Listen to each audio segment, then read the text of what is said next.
The Dutch West India Company, founded in 1621, had a lot on their plate. Their territory ranged from West Africa to South America, the Caribbean, and a lone colony, New Netherland, in North America. That North American colony was a money pit, and the wars fought to gain the southern territories for the sugar and salt trade were very expensive. Also, no one wanted to move to any of the colonies because of the company's trade and shipping monopoly. In the early 1640s, this monopoly was given up for both South and North America, and just like that, everything changed, and no one was prepared. I'm Yvette, this is Defragged History. Thank you for tuning in to episode 3 of the story of New Amsterdam, how it started, how it ended, and everything in between. Please support the channel by liking, subscribing, sharing, and letting me know your thoughts as they happen in the comments section. Links to my sources, the music, and other ways to support Defragged History are in the description. And now, let's make all the pieces fit.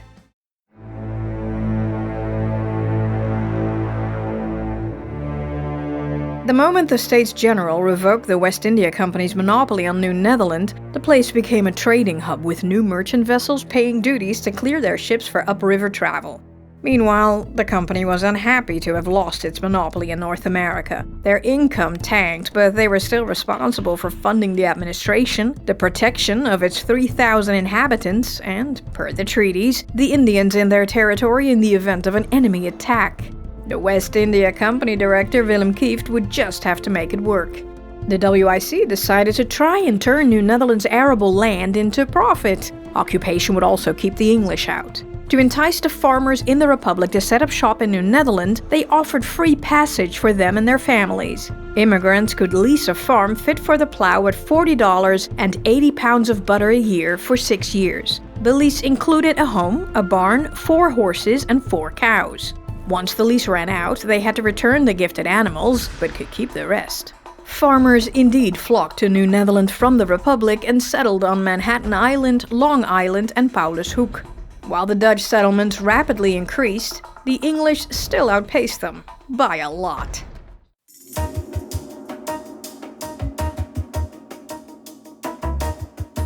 The Portuguese were beyond done with the Spanish government, which raised their taxes, only installed Spaniards in their government positions, wanted to turn Portugal into a province of Spain, leaving the Portuguese nobles with nothing. When this exact thing happened to the Dutch, they revolted. Well, cue revolt. On December 1st, 1640, Portugal threw off the Spanish yoke, and King João IV drove the Spanish from Portugal in one big push.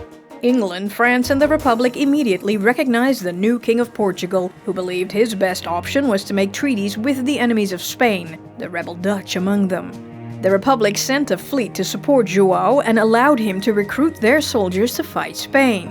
But wait, something just, oh, no. No.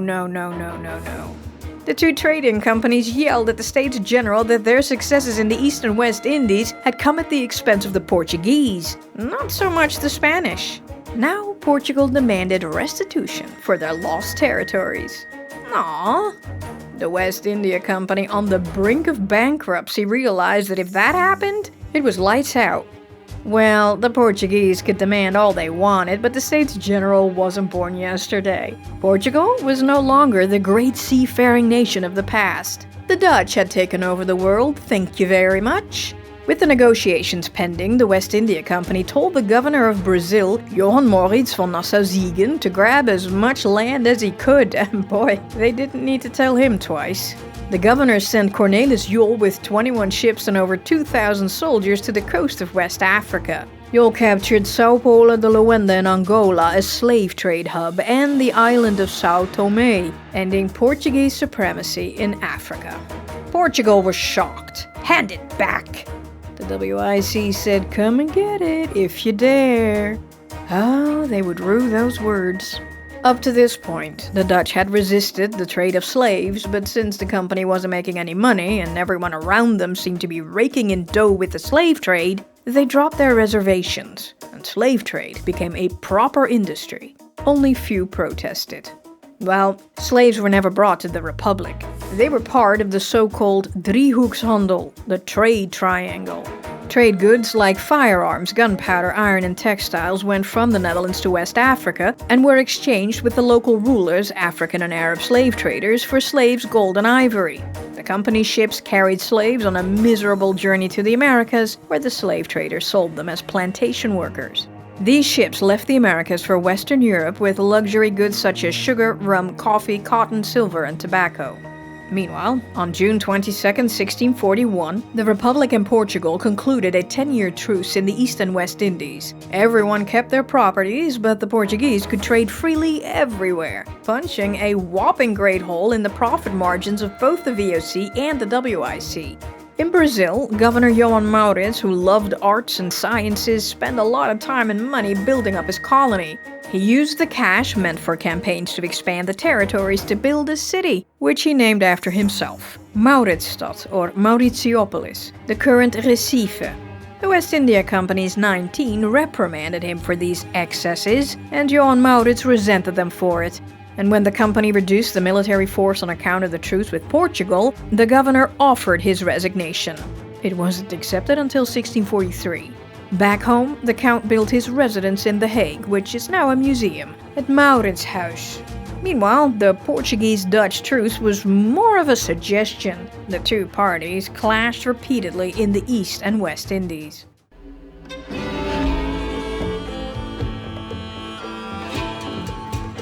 The patroonship system in New Netherland had pretty much failed everywhere. The only successful patroonship was Rensselaerswijk, an area of several 100,000 acres encircling the West India Company's trading post on the Hudson River, Fort Orange. Patroon Kiliaan van Rensselaer never set foot in New Netherland, but sent meticulously detailed instructions to his manager on the scene, his nephew Arend van Curler. He'd funded Rensselaerswijk out of his own deep pockets, with houses, roads, farmers, carpenters, smiths, cattle, and agricultural materials. However, the increase of immigrants boosted crime rates. Rensselaer needed a schout-fiscaal, a sheriff, and a public prosecutor rolled into one to render justice and settle disputes between colonists. Well, most educated men were unwilling to travel into the wilderness. Then Adriaan van der Donck, a recent law graduate from Leiden University, showed up at Rensselaer's doorstep looking for a job. Well, van der Donck was actually looking for an adventure. He was hired, and in May 1641, van der Donck boarded den Eikenboom, the oak tree, and headed for the New World carrying a stack of instructions. At Rensselaerswijk, the Schout ceremoniously introduced himself to the 100 or so residents, West India Company soldiers, and some random Mohawk and Mohican. The lawyer soon discovered that he wasn't there as a Schout, but to secure the patroon's profit margins. He had to crack down on the black market wheat trade, hunt down contract jumpers, and prosecute illegal fur traders. Van der Donck didn't like harsh punishments and started acting like a company director, making independent decisions. When Van Rensselaer figured this out, he yelled at him in a letter, "It's your duty to seek my advantage and protect me against loss." The lawyer immersed himself in Indian culture and spent a lot of time with the native populations in the highlands. While out there, he started negotiating to buy tracts of land, obviously planning to set up his own colony after his 3-year Schout term was up. Van Rensselaer found out, ordered someone to buy the land for himself, and added several thousand acres to his patroonship. He threatened to remove Van der Donck from office, but Van Rensselaer died before he could.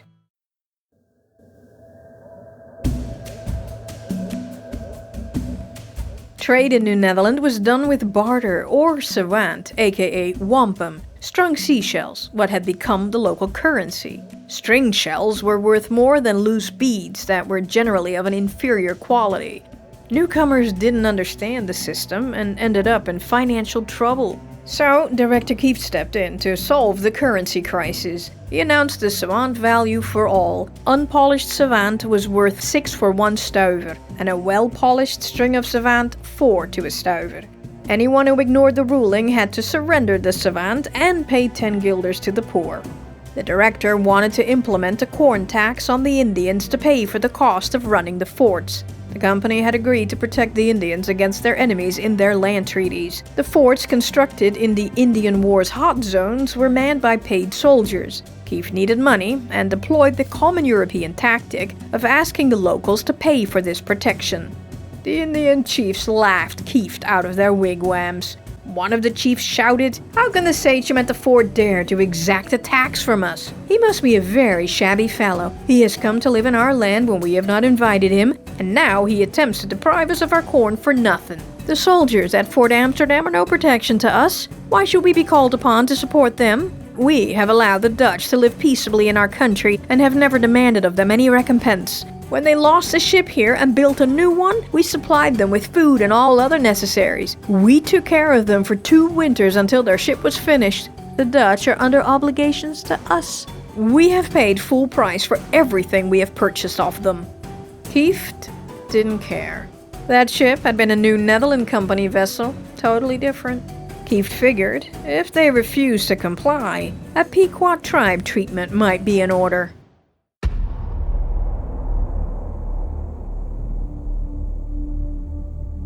Captain David Pieterszoon de Vries, who had quit the 5-patroonship pact on his return to the Republic, bought his own land with company director Frederik de Vries, no relation, on Staten Island and named it Vriezendaal. In 1640, a few swine were stolen from Vriezendaal. This could have been resolved with a quick chat, but Kieft chose violence. The director sent out a military expedition to show the suspected Raritan Indians who was boss around these here parts, the English colonists' way. David de Vries warned Kieft. These savages resemble the Italians, being very revengeful. On July 16, 1640, Kieft's secretary Cornelis van Tienhoven headed out to Raritan country with 70 well-armed men, a bunch of yahoos, to demand satisfactie over de hostiliteiten. Before even attempting a peaceful negotiation, van Tienhoven randomly selected a few Indians, accused them of the theft and killed them. His men then destroyed their crops and committed all kinds of outrage. He also ordered their chief severely whipped with a split stick at the mast. De Vries dryly remarked, "Well, this is no way to make friends with the inhabitants." So it became clear that the swine who stole the swine were Dutch company men. Oh dear. Naturally, the Indians did the Italian thing and chose violence. On September 1st, 1640, they attacked David de Vries's farm, killing 4 of the workers, burning the place down to the ground, and destroying the crops. De Vries blamed Kieft. They laid the blame on the innocent savages, and so I lost the start of my colony on Staten Island by the advice of Commander Kieft, who wanted to hold the Indians accountable for what his own people had done. Kieft didn't want a war and decided to pit enemy tribes against each other. The director offered anyone who brought him a Raritan head 10 strings of savant, double if they brought in one of the killers. The Raritan enemies didn't have to be told twice.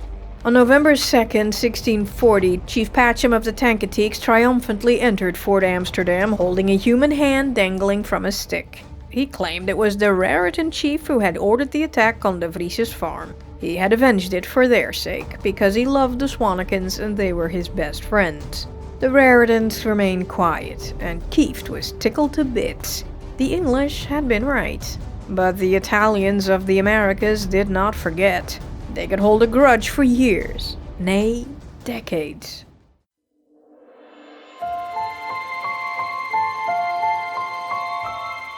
Klaas Switz, who given his name was probably Swiss, was a chatty old man, a wheelwright by trade, who had made the voyage to the New World with his wife and 2 grown sons. He leased a 200-acre grain and dairy farm called Otterspoor, roughly where Haarlem is today. Klaas retired on a small piece of property on Deutel Bay along the busy Wickquasgeck trail.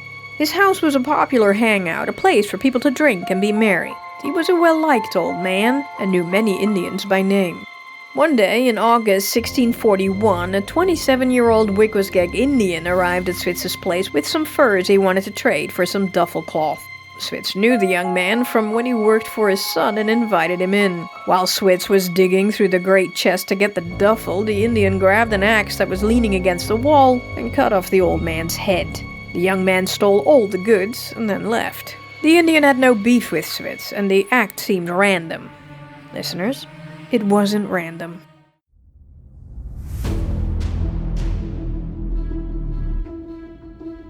When director Willem Kieft heard about the murder of sweet old Klaas Switz, he got excited. Aha! This was evidence that the natives couldn't be trusted and should be exterminated. Kieft sent a message to the killer's chief. Hand over the young man for punishment. The unnamed culprit sent a reply. When the fort was building some years ago, my uncle and I, carrying some beaver skins to the fort to trade, were attacked by some Dutchmen, who killed my uncle and stole the furs. This happened when I was a small boy. I vowed to avenge it upon the Dutch when I grew up. I saw no better chance of this than Klaas Swits.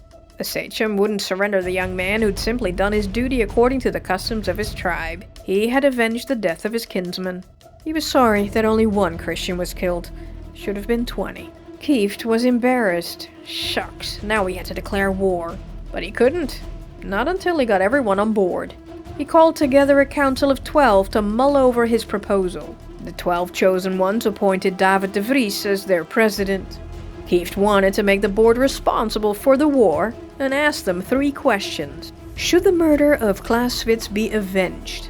If the Indians don't surrender the murderer, shouldn't they murder the man's entire village? If yes, how, when, and by whom should this be done? Well, the 12 didn't want any violence. Sure, New Amsterdammers would be safe, but those out in the boondocks wouldn't be. De Vries wondered whether the director was angling for war to hide irregularities in his accounts with the company. He also sweetly pointed out that the director had never even left the fort. But the council knew just protesting wouldn't stop the director, who had all the powers. All they could do was slow him down. Sure, Kieft should prepare for war, but in the meantime they should maintain peaceful relations with the natives. De Vries insisted that the director send further once, twice, yea, for the 3rd time a sloop to demand the surrender of the murderer in a friendly manner. If these attempts failed, they could seek revenge according to the will of God and the opportunity. However, the director should take the lead. Whereas we acknowledge no other commander than the director, therefore the honorable director shall personally lead this expedition. We will follow his steps and obey his commands. The director was very unhappy. He'd created the council to rubber stamp his policies, not to make reasonable suggestions. He had to delay all actions, at least until hunting season, when all the men were scattered around. Indians could feel it coming in the air. A storm was brewing. In January 1642, Director Kieft visited each of the 12 men separately. Swits's murderer hadn't been handed over, and with the Indians scattered on their hunting expeditions, time had come to strike. Some council members looked for a legal way out, while others advised the director on other issues, like wanting to secure the same political privileges citizens had in the Republic, a prohibition on the sale of English cattle, but most of all, they demanded a permanent representative assembly. They wanted 4 elected representatives on the company council board to save the land from oppression. Kieft screamed internally. Could the council stop counseling for just 1 second? But he told them, sure, whatever you want. At last, the 12 men gave their consent for a military expedition against the Wickquasgeeks. The director was like, thanks, and psych. He'd never ever considered caving to their demands. That would be ludicrous. 2 weeks later, Kieft decreed the council had counseled him to avenge the death of Klaas Swits. He disbanded the council and forbade the 12 men from ever assembling again. The first military expedition was launched in March 1642, and to the surprise of literally no one, Kieft declined to lead the van. He put Ensign Hendrik Thomassen van Dijk in command. However, the guide got lost, and after an aimless walkabout, the soldiers returned to Fort Amsterdam without having fired a single shot. The Indians were like, phew, close call. They sent messengers to Manhattan asking for peace, and Van Tienhoven negotiated with the Wickquasgeeks to surrender the murderer. Crisis averted. But the Italians of the Americas do not forget.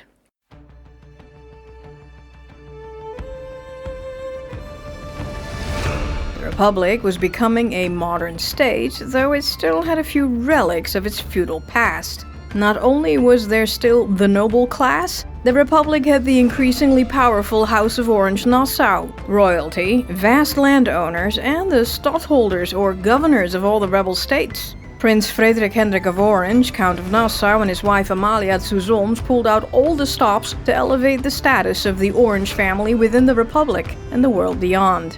The French generously upgraded his title from His Excellency to Son Altesse, His Highness, forcing the States General to call him His Highness as well. All states agreed to make the stadholder title hereditary with the Acte de Survivance. Plus, the States General agreed to grant the captain and admiral generalship positions to the prince's heir, Willem, Count of Nassau. But the representatives of the States General worried about the prince's increasing power base, fearing he might one day decide to take over and turn the Republic into a kingdom. They blocked Frederik Hendrik from becoming a prince of the Habsburg Empire to keep the general's power in check. Meanwhile, the power couple built houses, castles and palaces, patronized the arts, and organized massive banquets to entertain the who is who of European royalty, all so they could marry off their 5 living kids to even more powerful men and women. In 1641, Frederik Hendrik arranged a marriage between his son, 15-year-old Willem, and the 9-year-old daughter of King Charles I of England, Mary Henrietta Stuart, a big step up in European royalty. King Charles, in the middle of an invasion from Scottish troops, hoped to arrange some kind of defense treaty in the marriage deal, but Frederik Hendrik said marriage first, treaty maybe later. Charles, who was the King of England, Scotland and Ireland, made the predominantly Puritan Scots mad when he introduced a new church practice, which had a disturbingly Roman Catholic flavor. Everyone suspected Charles was turning Roman Catholic. So when the king recalled Parliament again to get money to fund a military campaign against Scotland, it backfired spectacularly. Parliament, finally back in power, arrested several of the king's supporters and executed Charles's biggest cheerleader, Thomas Wentworth, Earl of Strafford, the Lord Deputy of Ireland. Now, the Roman Catholic Irish revolted. Parliament then refused to give Charles money to fund a campaign against Ireland. They feared that the army's commander-in-chief, aka Charles, would use the army against them. Instead, they demanded a say in military campaigns. But that undermined the king's exclusive rights. When Parliament gave the king a list of grievances called the Grand Remonstrance, Charles accused his opponents in Parliament of treason. When he tried and failed to arrest 5 members of the Commons, the king fled to York. People in England started choosing sides, Team Parliament or Team Royal. Both teams raised armies, and both teams asked the Republic for help against the other. Despite the recent marriage between Willem and Mary Henrietta, the Republic and the Prince of Orange refused to get involved. When Parliament published the 19 propositions, transferring most of the king's powers to them, the king declared war in Nottingham. Meanwhile, Dutch diplomat Albert Joachimi advised the States General to use King Charles's dire situation to establish definitive borders between the English and Dutch colonies in North America. But nothing came of it. Meanwhile, the Civil War caused many families to flee England to the Jamestown, New Plymouth, and Massachusetts Bay colonies. In no time, the English population outnumbered that of New Netherland by a factor of 10.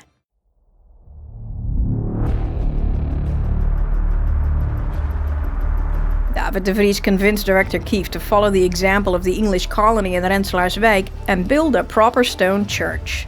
At Reverend Everardus Bogardus' daughter's wedding, Kieft tricked drunken residents into coughing up the money for it. When the donors sobered up, they weren't happy with Kieft's tactics. To be fair, no one was happy with Kieft, period. Not the New Netherland residents, nor the Native Americans. In January 1643, rumors reached the colony that the great sachem Mayantonomo was plotting a general attack on the Swanekens, as Indians called the white men. David de Vries, during a hunt near Vriesendaal, was approached by a drunk Indian who stroked him over the arms as a sign of goodwill. He told the patroon, "You are a good chief. When we come to see you, you give us milk to drink for nothing. I've just come back from Hackensack where they sold me brandy and then stole my beaver skin coat. I will take bloody revenge. I will go home for my bow and arrows and shoot one of those rascally Dutchmen who have stolen my coat." De Vries raced to Van der Horst Bowery at Hackensack. Did they realize their greed had put everyone in New Netherland at risk? Back at Vriesendaal, several chiefs told de Vries that the Indian had returned to Hackensack and had shot Gerrit Jansen van Voorst while he was thatching a roof. These chiefs feared the Swanekens' vengeance and wanted de Vries to intervene at Fort Amsterdam on their behalf. They didn't dare go. They might be arrested and held as hostages. They wanted to offer peace and give the standard blood atonement, a large sum paid to the widow of the murdered man. De Vries wanted to do everything to avoid a bloody war and convince the men to join him to the fort. He'd have their backs. The chiefs explained to Kieft that the culprit, the son of a beloved chief, was gone. He'd ran off to the Tankatiques, a distant tribe. "Why will you sell brandy to our young men? They're not used to it. It makes them crazy. Even your own people, who are accustomed to strong liquor, sometimes become drunk and fight with knives. Sell no more strong drink to the Indians, if you will avoid such mischief." But Kieft was unmoved and vowed revenge.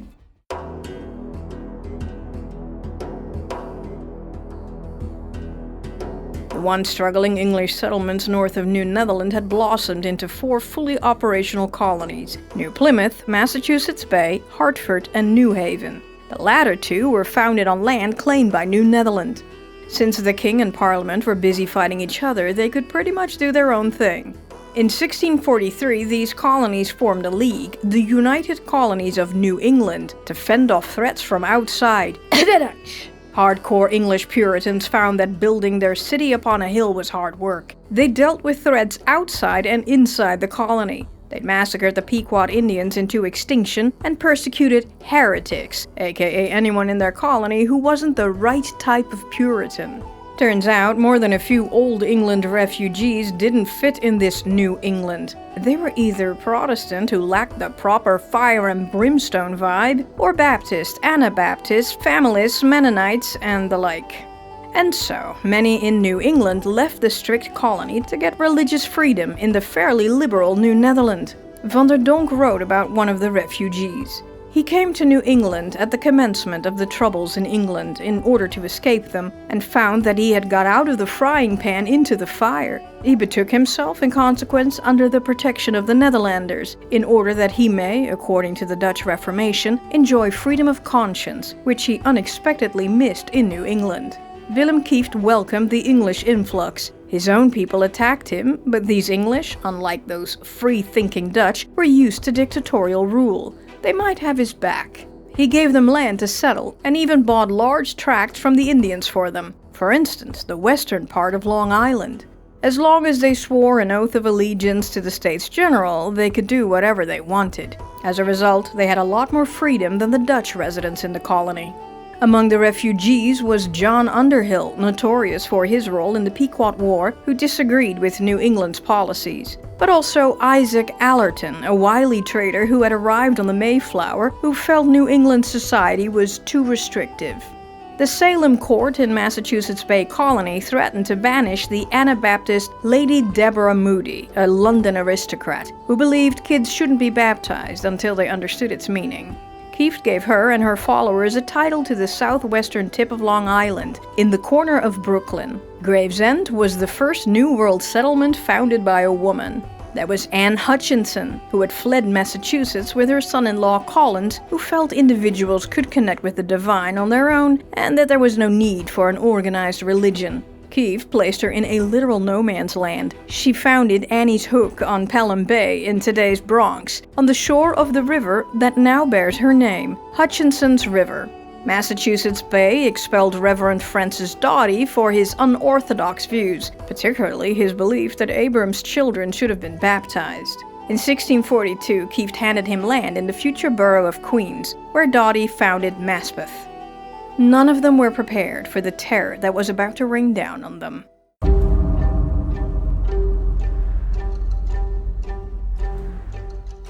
In February 1643, military bands of Mohawk, armed to the teeth with guns given to them by the traders at Rensselaerswijk, went on their annual tribute run to the lower Algonquin River tribes near Manhattan. The tribes were behind on payment, and the attacks were brutal, with warriors killed, women and children captured, and villages destroyed. Those who managed to escape fled to Manhattan and Pavonia, the current Jersey City, for protection. The refugees made camp, full 1,000 strong.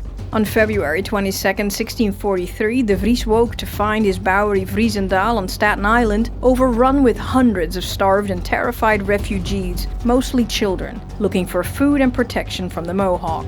De Vries only had 5 men to defend his farm, but he couldn't afford to anger his friends, the Mohawk. Still, De Vries got into a canoe and paddled through the icy river to Manhattan to ask Director Kieft for a few soldiers. Maybe they could prevent a war from breaking out. Kieft had no men to spare. Maybe tomorrow?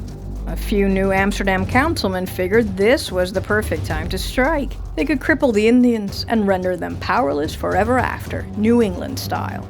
On February 23rd, Kieft dined with Jan Jansen Dam, Abram Verplanck and Marijn Adriaansen, members of the now defunct 12-man council. Then Secretary van Tienhoven handed the director a petition signed by these men. In the paper they claimed God had granted them the opportunity to avenge the deaths of Swits and Van Voorst. They offered their services to eliminate the threat once and for all and restore Dutch honor. However, the council was defunct and no longer had a voice. Still, Kieft figured it was good enough. He used this petition as permission on behalf of the commonality to unleash a war, which he believed he could easily win. The director had Van Tienhoven and Corporal Hans Steen plan the attack. When De Vries and Reverend Bogardus got wind of this unholy plan, they were disgusted and protested vehemently. Councilmember Dr. Johannes Lamontagne predicted that war would stalk through the whole country. De Vries tried to reason with Kieft. Don't unleash a war. There was nothing to gain and everything to lose. But Kieft said he had a mind to wipe the mouths of the savages. De Vries told him he needed the approval of the 12 men. He knew he didn't have it because he, as the president of that council, had heard nothing about no plan. And the council had been disbanded. But it appeared that my speaking was of no avail. He had, with his co-murderers, determined to commit the murder, deeming it a Roman deed, and to do it without warning the inhabitants in the open lands, that each one might take care of himself against the retaliation of the natives, for he could not kill all the Indians. The director led De Vries to the window of the great new hall he had built in the fort. There, De Vries saw soldiers massed for their attack. De Vries yelled, "Leave this work alone! You want to break the Indians' mouths, but you will also murder your own people, because no one in the countryside has been warned of this, that my house with my people and cattle and corn and tobacco will not survive." Kieft replied, "The order has gone forth. It cannot be recalled."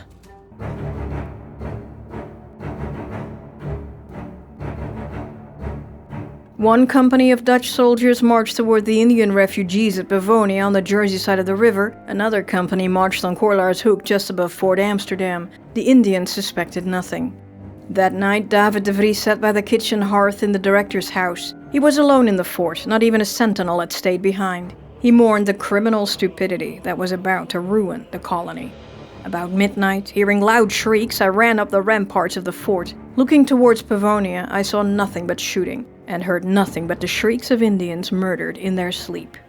The night attack turned into a general massacre of the families at Pavonia and Korlaershoek. Neither women nor children were spared.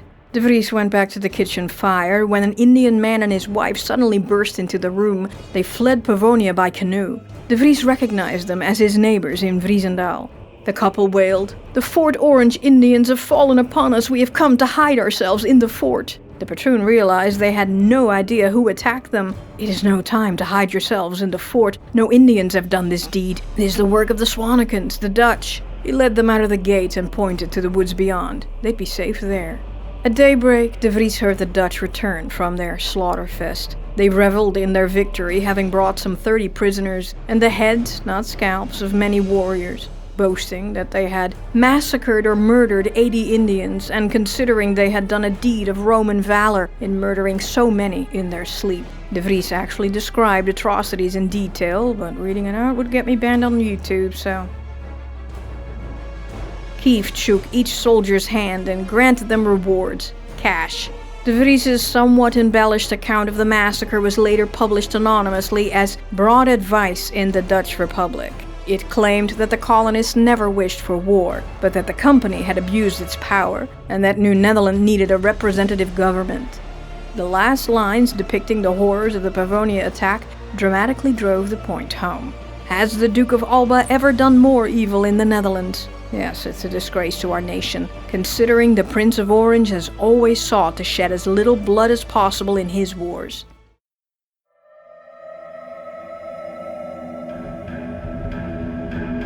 The Long Island settlers took a page from Kieft's war manual and maliciously attacked the Rijksmuseum, killing several and stealing 2 wagon loads of grain. These Indians, who'd always been the warmest friends of the Dutch, were outraged with good reason. They immediately teamed up with the river tribes, all raring to avenge the midnight massacres of Pavonia and Manhattan. Kieft's War, as it became known, did something that no one ever thought could happen. It unified 11 tribes into a confederation. It had one goal: slaughtering Europeans. The storm they unleashed was swift and deadly, and no one was ready. From all sides around New Netherland, war cries echoed in the woods. They attacked every outlying farm, slaughtering cattle, burning crops, killing anyone with a white face, sometimes dragging women and children back to their villages as hostages. Anyone who managed to survive fled to Manhattan. Most camped out inside Fort Amsterdam. Director Kieft had to use company money to keep the homeless, enraged colonists from starving. Even Vriesendaal didn't escape. Its farmer was shot in the field, his home burned, and his wife and children thrown into the flames. Colonists sought refuge in de Vriese's manor house, which the patroon had built like a fort complete with musket loopholes. The Indians besieged the place, then one of them stepped up, saying that de Vries was a good chief. He'd helped him and his wife escape on the night of the Pavonia massacre. The Indians had a quick huddle and decided the man deserved respect. One Indian yelled close to the house, "We are very sorry that we've destroyed the outhouses, the cattle and the crops. We now know that Chief de Vries is a good chief and our friend. We will not harm the brewery, though we all greatly need the copper kettle to make barbs for our arrows." The men left. With Vriesendaal in ruins, de Vries went to Manhattan to have a little chat with the director. Then I went to Governor Willem Kieft, asked him if it was not as I had told him before, that he would only cause some Christian blood at the neck. Who will now compensate us for our losses? Kieft had no words.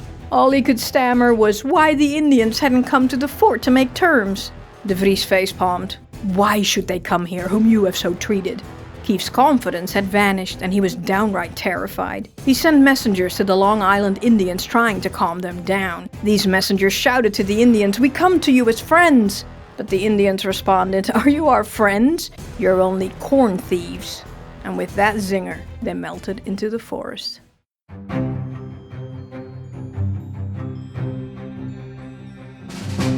The Kieft-Indian War raged on. English residents Isaac Allerton and John Underhill asked New Haven for help, but its General Court ruled that the Articles of Confederation between the New England colonies prohibited them from engaging separately in war, and also, they were not satisfied that the Dutch war with the Indians was just.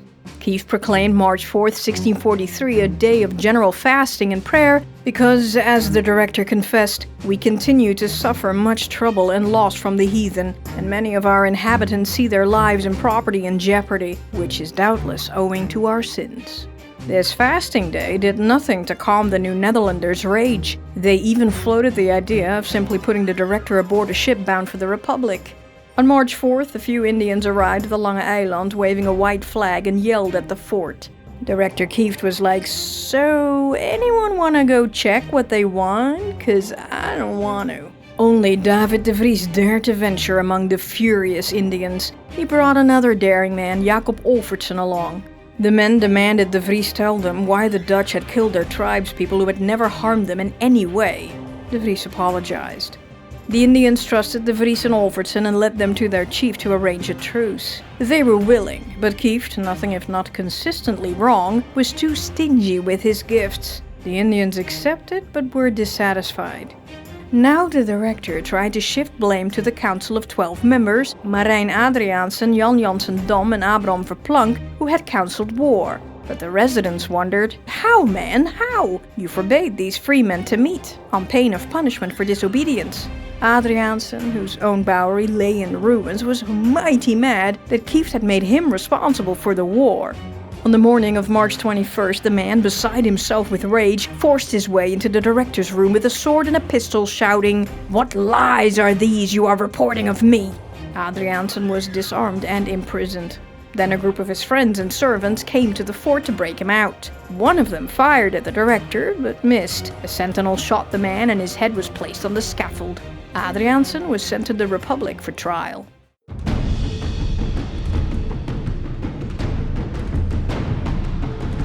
A few months into the truce, the war reignited. The Indian youth wanted to avenge the deaths of their family members and friends. David de Vries told Director Kieft to send a better gift yesterday. The director offered 200 sewant, or 800 guilders. De Vries thought he was joking. The chief said there wasn't enough sewant in the world to stop the young Indians out for blood now. He should have paid earlier. Kieft, terrified by the disaster he'd unleashed, enlisted every able-bodied man to become a soldier. And yet, all summer in New Netherland, scarce a foot was moved on land or an oar laid in the water. The Indians, merrily fishing and farming, felt empowered by the Dutch's lack of resistance and brought the war to all the corners of New Netherland. In August, the Tankateeks of Haverstraw and the Wappingers of the Highlands killed 15 Dutchmen along the Hudson River and plundered the fur-laden sloops coming down from Fort Orange. In September, the Wickquasgeeks murdered Anne Hutchinson, 6 of her children, and 9 others at Annie's Hook in Westchester. They attacked Lady Deborah Moody's settlement at Gravesend, where the settlers fought back hard and barely escaped with their lives. Reverend Doughty's thriving colony at Mespeth was destroyed, but the Reverend survived. He became the impromptu minister of the growing English-speaking population of Manhattan. Kieft didn't like that. He'd strategically placed the English settlements in a buffer zone around New Amsterdam. He insisted Doughty return to his tract on Long Island with what was left of his English flock. The Reverend was like, "If you think it's safe out there, why don't you go there yourself?" Kieft rescinded the land grant and, for good measure, threw Doughty in the fort's jail cell for 24 hours. Doughty was like, "We hate him." A growing group of colonists were like, "Yo, the line starts here." Then the Dutch were driven out of the whole of New Jersey, and the bloody war spread across nearly the entire island of Manhattan. In the end, even New Amsterdam was in danger. Those who dared go outside to gather firewood drew constant fire. Ensign Van Dyck was shot in the arm as he relieved the guard. Meanwhile, the settlers on Staten Island braced for impact. Brave men tried to protect what was left, but all they could do was flee to Fort Amsterdam, where they huddled in hurriedly constructed huts made of straw. More than a few returned to the safety of the Republic. Mind you, the 80 Years' War was still raging. All transport, all agriculture, and all industry screeched to a grinding halt. De Vries was done. His Boweries were in ruins, with the chances of rebuilding them growing less likely by the minute. On October 8, 1643, the captain left the colony forever, but not before going to Fort Amsterdam to tell Director Kieft that vengeance of the innocent blood which he had shed in his murderings would sooner or later come on his head.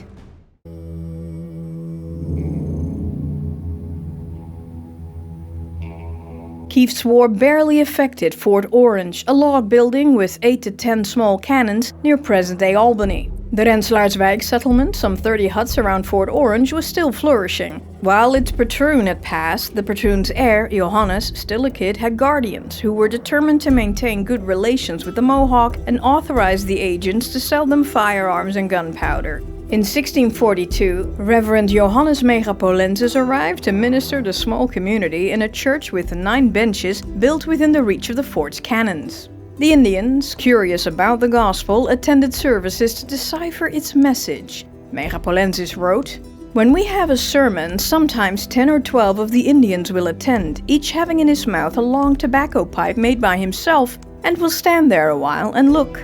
Afterwards they will ask me what I was doing and what I wanted, that I stood there alone and made so many words and none of the rest might speak. I tell them that I admonish the Christians that they must not steal or drink or commit murder or do anything wrong, and that I intend after a while to come and preach to them when I'm acquainted with their language. They say that I do well in teaching the Christians, but immediately add, 'Why do so many Christians do these things?'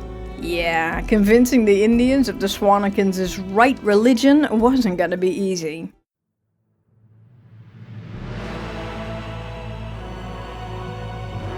Kieft's war continued into 1644. Manhattan was overrun with widows, fatherless children, and farmers, all mourning the loss of buildings, crops, and relatives. It was the middle of winter, and shelter for the homeless was hard to find, and provisions were running low. Whenever Director Kieft left the fort, which was almost never, he had to suffer scorning looks and angry words. The director was uncomfortable and at last decided to organize several military expeditions against the Indians. He even hired 50 Englishmen in the company's service and put Captain John Underhill in command. In February 1644, Ensign Van Dyck with 150 men in 3 vessels went to handle the increasingly hostile Connecticut Indians. Over 500 Indian warriors were gathered in a palisaded village near Stamford. The soldiers plowed through the snow all day and reached the village around midnight. They immediately emptied their guns, no questions asked, and charged the village sword in hand. Indians launched all the arrows, but their range was much shorter than the powerful muskets. They made several brave sallies trying to break the Dutch lines, but the soldiers drove them back. 180 Indian warriors were left dead in the snow. The village was besieged. The Indians were trapped. Then the Dutch brought out the torch. And vroom! The whole place went up in flames. The panicked Indians started running, but they were either shot or driven back into their blazing huts. Only 8 escaped, and the rest of the 500 perished. Of the Dutch, only 8 were wounded. The highly combustible village was reduced to ashes, while the victors camped out on the snow. They left the following morning and returned to Fort Amsterdam. Still, the war kept going, and the director's utter inability to handle the crisis grew more conspicuous each day. Case in point. In July, the Blauwe Haan, the Blue Rooster, arrived from Curaçao, bringing 130 soldiers that the West India Company governor of Aruba, Bonaire and Curaçao, Pieter Stuyvesant, sent over to help Kieft in his war. The residents believed the end of the war was nigh, but Kieft quartered the soldiers among the residents and never sent them out.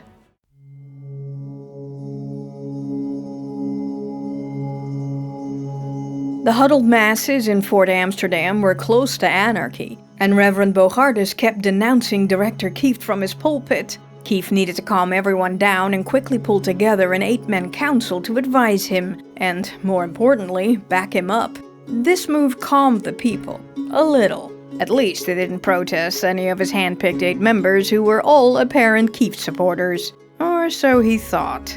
Cornelis Melijn was appointed the council's leader. The 40-something Melijn was a Fleming from the Antwerp area. He was a tanner by trade who had moved to New Netherland with his wife, kids, some farmhands and animals to farm a vast tract on Staten Island.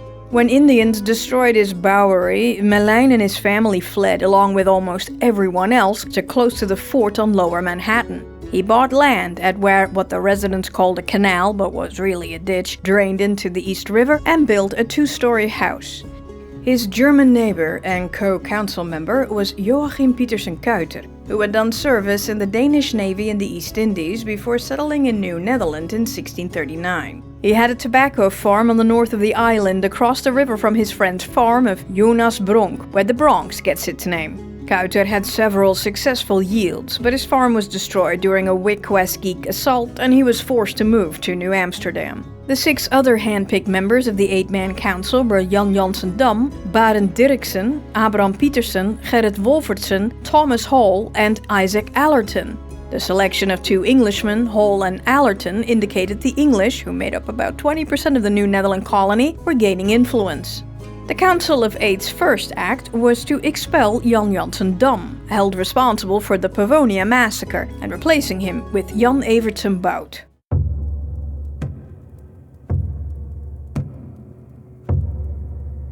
On June 18, 1644, West India Company Director Kieft assembled the Board of 8 and told them that the war had emptied the colony's treasury. To fill it up, he planned a tax on beavers and beer.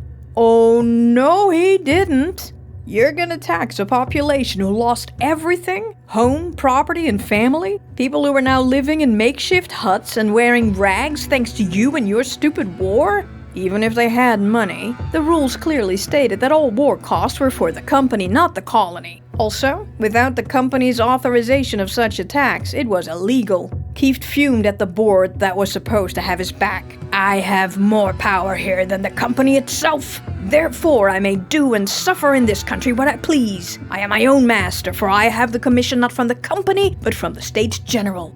Kuyter got up and pointed at the director. One day, when Kieft's title no longer protected him, Kuyter would certainly have him. A few days later, Kieft's soldiers hammered placards around the fort telling the residents of the new taxes. While a tax on beavers might have been tolerated, the 1 stuiver added tax to every tankard of beer sold was out of the question. The people refused to pay it, and innkeepers refused to charge it. Kieft retaliated by arresting city tavern owner Philip Gerritsen. This act sent some of the 8 board members over the edge. Cornelis Melijn joined Joachim Kuyter in planning a revolt, via the legal route. They had Adriaan van der Donck funnel their rage into a damning letter to the States General and the West India Company and filled it to the brim with legal arguments. In their brief but touching memorial, they wrote all about the disasters that had befallen "we poor inhabitants of New Netherland," courtesy of Director Kieft. That one man should dispose here of our lives and properties at his will and pleasure in a manner so arbitrary that a king dare not legally do the like. And don't trust a word the king wannabe says, because his statements contain as many lies as lines. And that little or nothing of any account has been done here for the country. Every place is going to ruin. Neither counsel nor advice is taken. Kieft had assembled a board, but not before it had all gone to ruin. And then its only function was to rubber stamp new illegal taxes to pay for a war no one had asked for. If nothing changed, everyone in New Amsterdam was going home. For it is impossible to ever settle this country until a different system be introduced here and a new director sent out. The colonists smuggled the petition out of Manhattan with trader Govert Lokermans, who was headed to Old Amsterdam on business.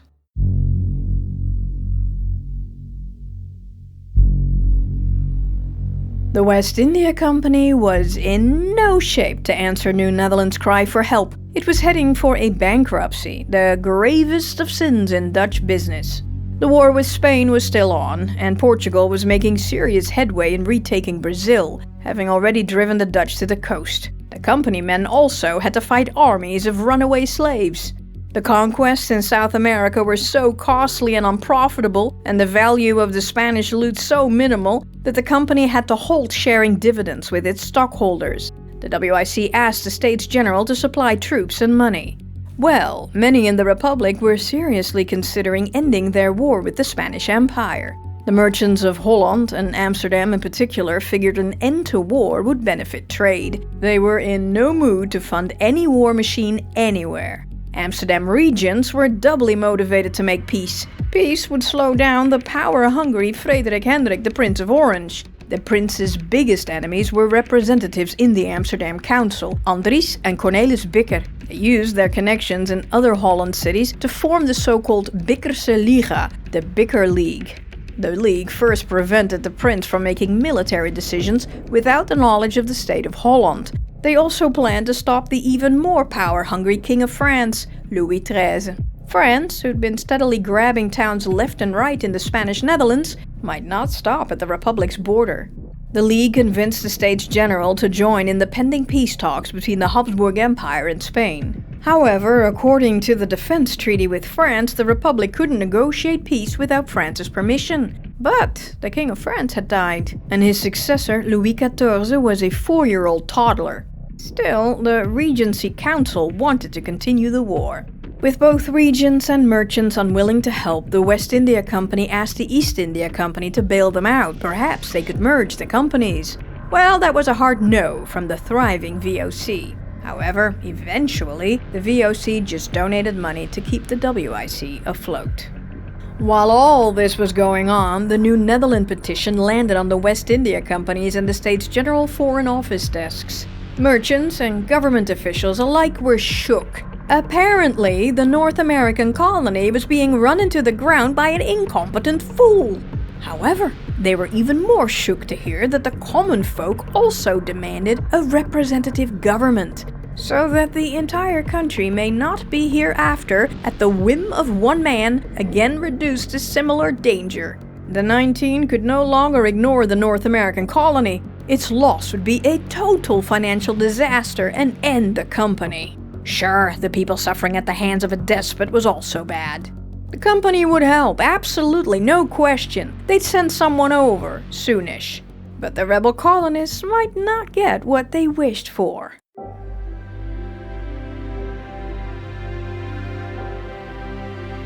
In the summer of 1645, Director Kieft, unaware of the colonists' secret petition to end his career, received orders from the West India Company directors to end the devastating Indian War and make peace. That spring, the Indians, tired of the war, had already reached out to Kieft with peace proposals, but he had dismissed them. Now, the director, following company orders, jumped into action. His career was on the line. Kieft's war had started with the Indian tribes in the south, but the most powerful tribes were in the north. The director figured it was best to make a formal peace with the stronger tribes, Mohawk and Mohican first, who could then persuade the southern tribes like the Raritan and the Tappan to follow. Kieft, who rarely stepped a foot outside New Amsterdam, needed a mediator, someone fluent in their languages, familiar with their customs, and whom they trusted. Hello, Adriaan van der Donck. Well, the man was secretly involved in a revolt against the director, but he turned on his lawyerly charm. Anything you need, sir, anything at all. Kieft also brought Johannes La Montagne along, and some soldiers, probably. The Indians agreed to a meeting inside Fort Orange, and the Rensselaerswijk officials also joined in. During breakfast, Mohawk official Agaroens, an interpreter, put on his ceremonial face paint. Kieft was awed by the sight of the gold paint. If the director struck gold in the area, all the colony's financial woes would be over. His career was solid. So he bought the pot of paint for closer inspection. Kieft, nothing if not incompetent, had come to the talks woefully unprepared. Kieft had brought nothing worthy to offer, gravely offending the Mohawk and the Mohican. The director quickly asked Van der Donck for a loan, promising to repay him handsomely for his service to the colony.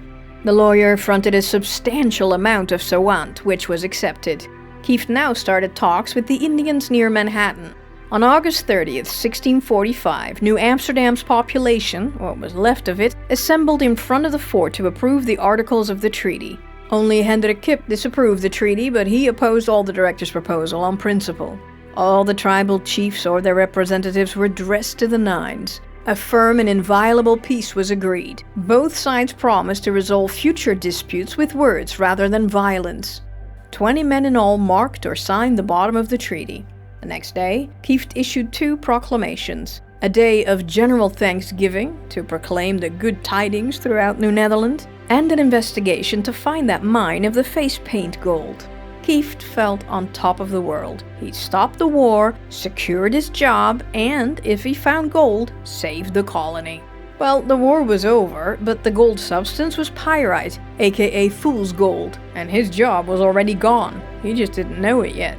Director Kieft rewarded Adriaan van der Donck for his help and gave him what he wanted most, the patent of a vast tract of land next to Manhattan.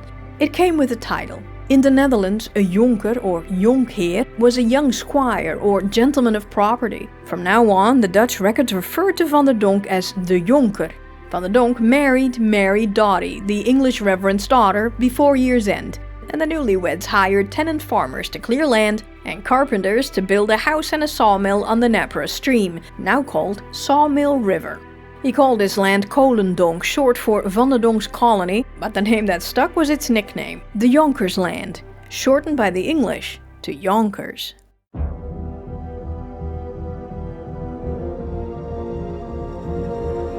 Meanwhile, in Old England, Parliament got serious about war and created the permanent professional new model army of 22,000 men under Captain General Thomas Fairfax and his second-in-command, MP Oliver Cromwell. On June 14, 1645, Fairfax and his 15,000 routed King Charles I's 10,000 at Naseby. Soon after that, King Charles was arrested and put on trial. The dramatic turn of events in Old England made the New Englanders cocky. A new government would probably cancel King Charles's agreement with the Dutch. Once word came down, they were ready to usurp all of New Netherland. Meanwhile, those in the Netherlands were headed for peace. On January 11, 1646, 8 Republican envoys left for Münster, where the greatest, shrewdest, and craftiest statesmen were gathered to negotiate an end to 2 wars. The Dutch negotiators didn't start from scratch. They used the agreements reached for the 1609 truce as the starting point, but France kept objecting to everything. Eventually, the Spanish convinced the Dutch that the French wanted to seize the Republic for themselves and offered the states a separate peace. While the talks were on, an ailing Prince Frederik Hendrik continued besieging towns with his son, Willem Count of Nassau. Willempie, as his father called him, even secured a few military wins. Though Willem was smart, he was also arrogant, impulsive, and trusted no one. His father worried that while he had secured the stadholderate and military titles for his son, Willempie wouldn't be a good captain general. Frederik Hendrik said he était ce héros qui ne veut pas cesser de l'être, was one of those heroes who don't want to stop being one. Oh, he was not wrong. Willem had gotten a taste for blood and had been unhappy with the peace talks. The French, still at war with Spain, were like, "Kid, We think you're awesome." They started whispering all kinds of things in his ear, egging him on to undermine the peace talks and fight the States General to keep the war going. But the talks were almost finished. The war was almost over.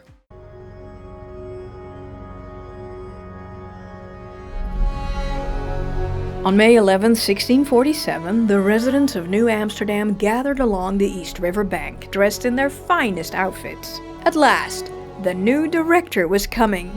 The new boss arrived with 4 ships, bringing soldiers, servants, traders, adventurers, and counselors. The mood was festive. The new director's skiff was met with cheers and a thunderous salute from the fort's guns, emptying its remaining ammunition. A new day had come. Director Kieft had been relieved to hear he was being relieved of his troublesome job, but he was a little nervous as he watched the new authority being rowed ashore. The man stepped on land.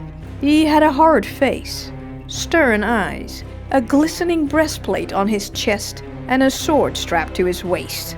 This grim-looking soldier statesman had a weird gait, on account of a wooden leg bound with silver bands. Their new boss, Pieter Stuyvesant, had arrived. He brought his pregnant wife Judith Bayard and her widowed sister Anneke with her 3 sons Balthazar, Pieter and Nicolaas. According to Van der Donck, his arrival was like a peacock's, with great state and pomp. After landing, Stuyvesant headed for the fort with the chief residents in tow. Under the windmill by the crumbling fort walls, the Director General held a formal transition ceremony. While everyone stood, Stuyvesant sat on a chair to rest his leg. Though clearly in pain, the man remained stoic, not flinching once. He kept the citizens for several hours bareheaded, while he was covered as if he were the Tsar of Muscovy. He spoke to the people he called subjects and formally took power. After Stuyvesant's speech, Kieft, riding the cheerful vibe, gave his farewell speech, thanking the colonists profusely for their fidelity to him. Following protocol, he paused to give the colonists a chance to express their gratitude for his leadership. Well, that didn't go his way.